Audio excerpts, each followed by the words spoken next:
ராமேஸ்வரம் ராமநாத சுவாமி கோயிலில் உள்ளூர் மக்கள் சாமி தரிசனம் செய்ய அனுமதிக்கப்பட்ட வழியில் தற்போது அனுமதி மறுக்கப்படுவதாக கூறி பொதுமக்கள் போராட்டத்தில் ஈடுபட்டுள்ளனர். கூடுதல் தகவல்களை நமது செய்தியாளர் வீரகுமரனிடம் கேட்கலாம். வீரகுமரன், விவரங்கள். உலக பிரசித்தி பெற்ற ராமேஸ்வரம் ராமநாத சுவாமி திருக்கோயிலில் உள்ளூர் பொதுமக்கள் சாமி தரிசனம் செய்வதற்கு கடந்த சில நாட்களுக்கு முன்பு அனுமதிக்கப்பட்ட நிலையில் தற்போது கடந்த சில நாட்களாகவே இந்த பொது வழியில் உள்ளூர் மக்கள் அனுமதிப்பது மறுக்கப்பட்டது. இது குறித்து கோயில் நிர்வாகத்திடம் பலமுறை முறையிட்டு எந்த நடவடிக்கையும் எடுக்கவில்லை.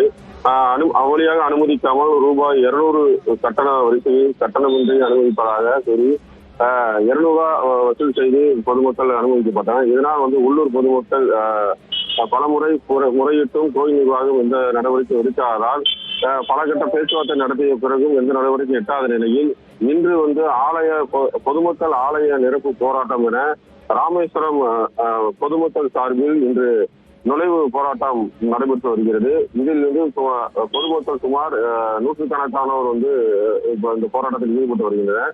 அதாவது ராமநாத சுவாமி திருக்கோயிலில் 4 கோபுரங்களிலும் பாதைகள் அடைக்கப்பட்டு போலீஸ் 100க்கும் மேற்பட்ட போலீசார் தற்போது பாதுகாப்பு பணியில் ஈடுபட்டு வருகின்றனர். இந்நிலையில் ராமேஸ்வரம் பொதுமக்கள் மற்றும் பொதுமக்கள் மற்றும் அந்த அமைப்புகளை சேர்ந்த மக்கள் சுமார் 100க்கும் மேற்பட்டவர் தற்போது நுழைவு போராட்டத்தில் ஈடுபட்டு வருகின்றனர். இதனால் பேரிகார்டு அமைக்கப்பட்டு போலீசார் பாதுகாப்பு பணியில் ஈடுபட்டு வந்த நிலையில் இருவருக்கும் தள்ளுமுள்ளும் ஏற்பட்டது.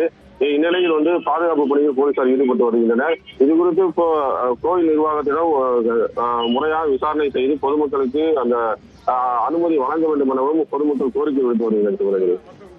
விவரங்களை வழங்கியமைக்கு நன்றி வீரகுமார்.